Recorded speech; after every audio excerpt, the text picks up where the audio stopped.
Welcome back. I hope everybody enjoyed that coffee break. Next up, I'd like to introduce Mr. Balaji Raghothaman of Keysight Technologies, who's going to talk to us about the disruptive potential of OpenRAN. And he'll be around to take some questions after his presentation, so please submit those.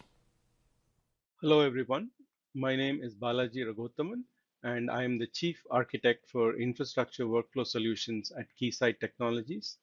My background is in the area of RAN system design for multiple generations of cellular technologies.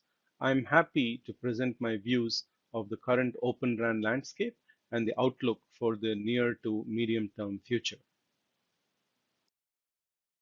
At the outset, I would like to say that this is a very vast topic and it's hard to do justice to it in the short amount of time, but I've tried to present the highlights. Many of you have noticed that Open RAN as a buzzword is being heard more and more often these days. First of all, what is Open RAN? It denotes the disaggregation of various RAN functions into manageable logical and or physical units with well-defined interfaces among them. So the opening of the RAN is, in a pure technical sense, an evolution of the architecture, but however, its impact on the industry is likely to be revolutionary. And there are signs all around that the Open RAN drumbeat is accelerating. Market research groups are already predicting a big leap in related expenditure. The Deloro Group, for example, just published a report forecasting 5 billion by 2024, which is also just the inflection of the curve. And so we are likely to see a lot more beyond that. And in addition to this, there is a lot of activity in industry fora, in coalitions, and in coalitions of coalitions. Some of these forums like ORAN and TIP, they are providing the technical backbone with specifications and operational blueprints. And others like the Open RAN Policy Coalition are active in the governmental policy spheres. Many of the largest wireless vendors like Qualcomm, Nokia, and others, as well as most of the smaller vendors, have either already announced or already demonstrated and deployed Open RAN products. And I'm proud to say that Keysight and other such companies in the sphere are also stepping up and participating in this evolution by providing end-to-end testing solutions. In order to understand the Open RAN landscape, we first need to look at the drivers that are providing the impetus to this movement. We will consider four main drivers today, even though there are many more. The first is the movement towards COTS equipment and software. And the second is the necessity to disaggregate as well as combine RAN functions in various ways as a means to decoupling coverage and capacity. The third is the virtualization and cloudification trend. And last but not least, as they say, is the need as well as the potential to drive tremendous innovation. First, we will touch upon this custom versus common question in both hardware and software. So historically, the RAN functionality has always been in integrated custom hardware, sort of the base station in a box form factor. And the cost calculus for this kind of a product has always been favorable only to the very high volume vendors. And hence, you do see a concentration of a few vendors providing most of the volume of deployments. And this movement towards off-the-shelf hardware solutions has already happened in other industries, like the personal and enterprise computing domains come to mind. And this wave, it was almost inevitable that eventually this would reach the wireless telecom industry, specifically the RAN as well. And there are two other factors that are driving this move towards off-the-shelf solutions. One is the fact that off-the-shelf hardware has, for the most part, been following the Moore's law in terms of its processing capabilities, and hence it seems possible now that RAN functionalities can be implemented on them for the most part, even though there are still certain exceptions like accelerators. And another factor is that standardized hardware and standardized software provides a easier path to both deployment as well as upgrades. And this is a tremendous value proposition for the operators. Next, we'll touch upon one of the other factors which is somewhat underappreciated, which is the advantages of decoupling coverage and capacity, what I call disaggregation for aggregation. What I mean is that when we design a base station in a box, in many ways we are trying to optimize across multiple different axes that are somewhat incompatible. For example, the radio is primarily determined by the RF link budget, and these are the primary considerations like power and path loss, reach, and so on and so forth. Whereas the throughput that is required by that cell, that's primarily defined by cell loading and traffic patterns and so on. And depending on the time of day or other such considerations, data plane processing could in fact be aggregated or shared across multiple cells if it was separate from the radio itself, which cannot be shared for the most part. And on a third axis, the upper layers like the call processing, mobility, and so on is in fact determined by very different kind of factors like the deployment topology, traffic model, etc. And these control plane functionalities could in fact be aggregated across a much wider area than just a few cells. And so you could see that different types of pooling are possible at different layers, and putting them all in one box is uh, counterintuitive. And so baseband pooling, call processing, aggregation, etc. are powerful drivers for Open RAN, in my opinion. Virtualization and cloudification are what I would call two pillars of disaggregated architecture. And virtualization, as we all know, it enables the sharing of hardware across multiple RAN applications in a very flexible manner. It allows for automated lifecycle management all the way from instantiation through upgrades and so on and so forth. And cloudification, on the other hand, provides for scalability and elasticity, which is a tremendous asset. And this is by now a very mature technology that is being used in a lot of other domains. And it also permits a very rich variety of deployment use cases like edge computing and many, many others. Next, we touch upon what I think is one of the most important drivers for Open RAN, which is the enabling of innovation. And there are many dimensions to this. The first one is flattening the pyramid, as I call it. Here, uh, in traditional network equipment paradigm, there are dominant vendors who basically also act as integrators who will then source subsystems from other vendors who will then source components from vendors themselves. And all of these component and subsystem vendors would have to spend tremendous amount of energy in customizing their solution because of the closed interfaces in order to fit the needs of each of the network equipment vendors.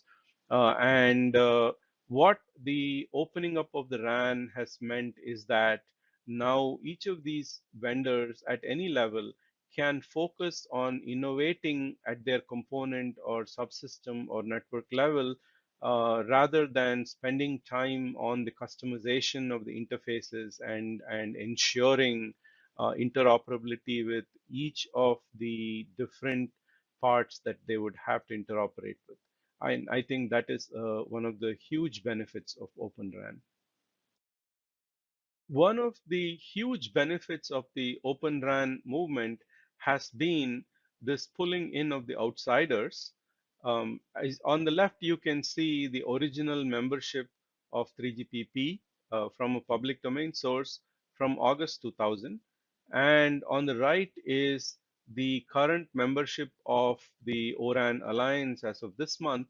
And you can see a huge conglomeration of companies now participating in this process from various technological domains, academia, as well as the industry, and they are providing their collective intelligence and their collective learnings towards creating the wireless infrastructure of the future.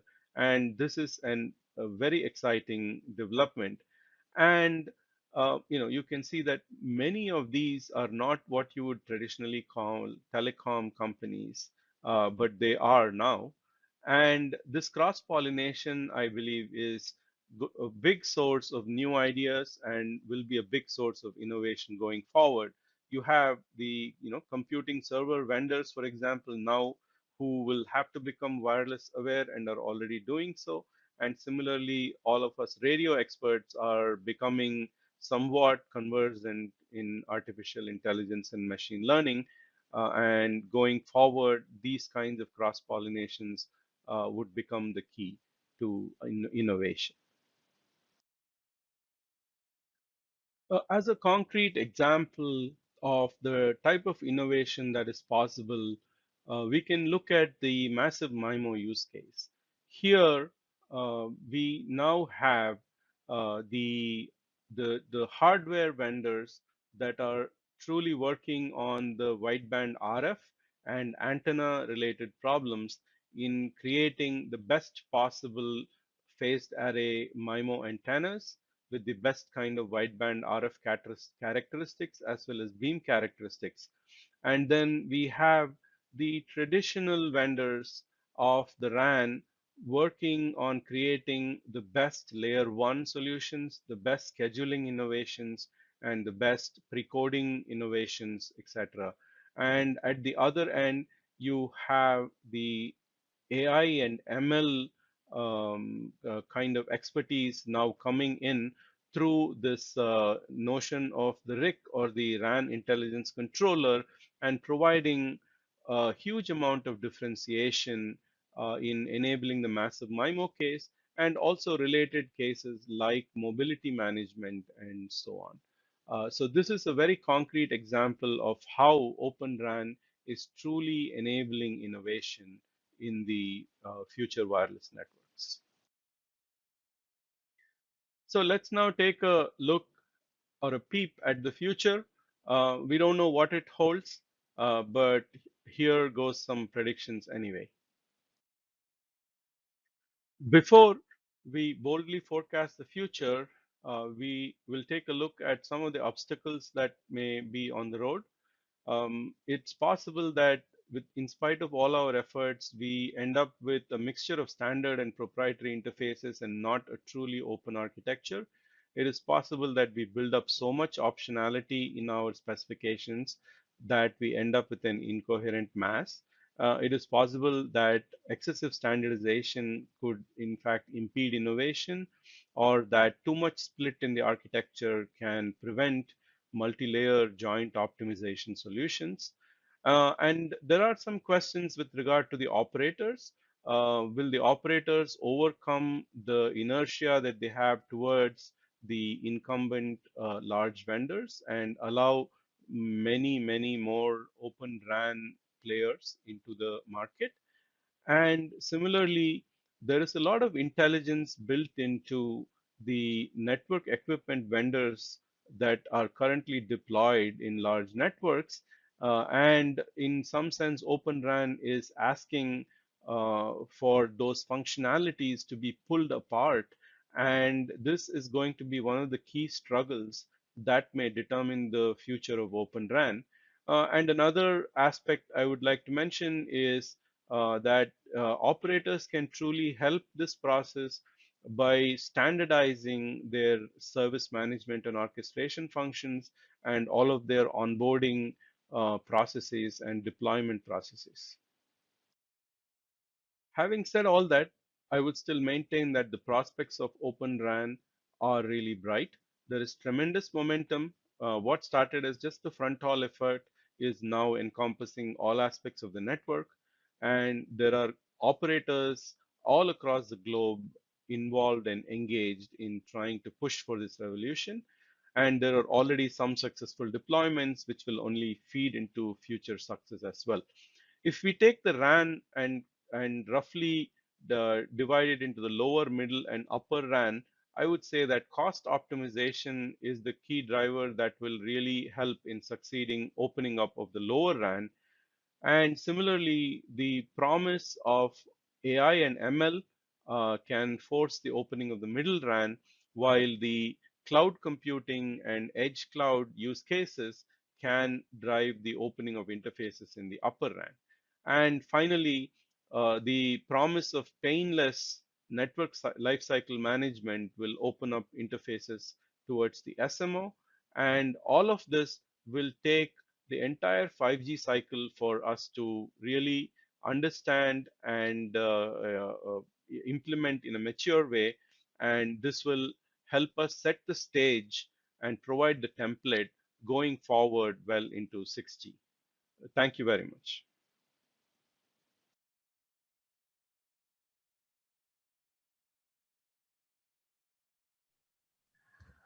All right, thank you for that presentation. We've got some good questions here from the audience. Thank you for sending those in. So let's get through a few of these.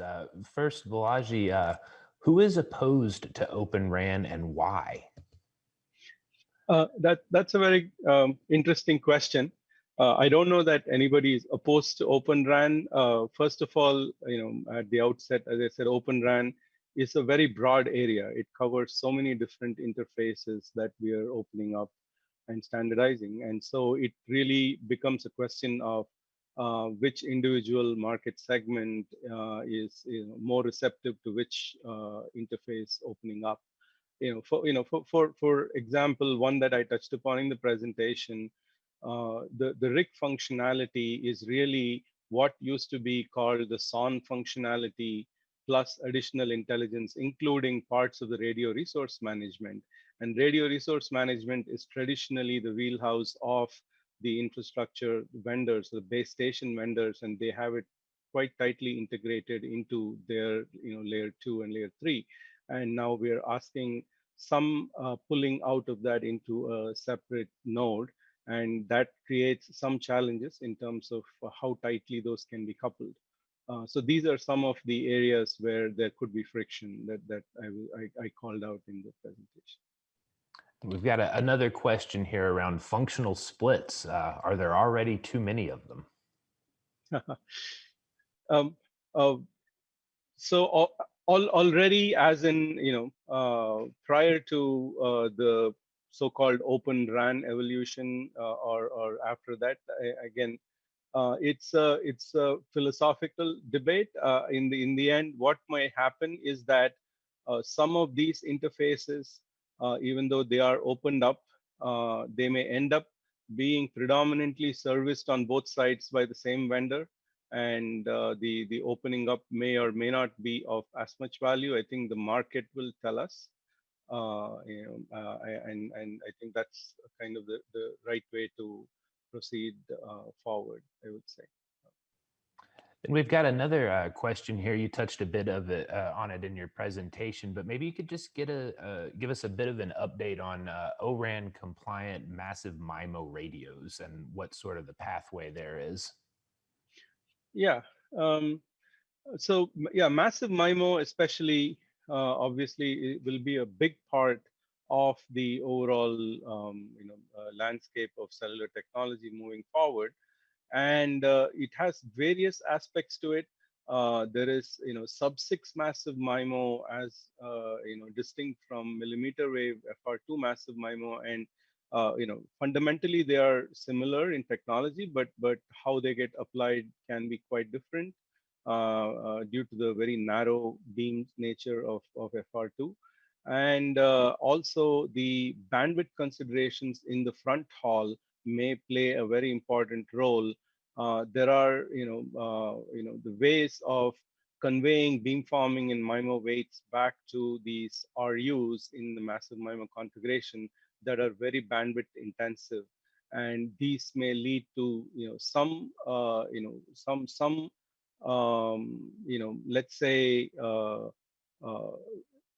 different ways which are already being debated in the ORAN working groups and so on.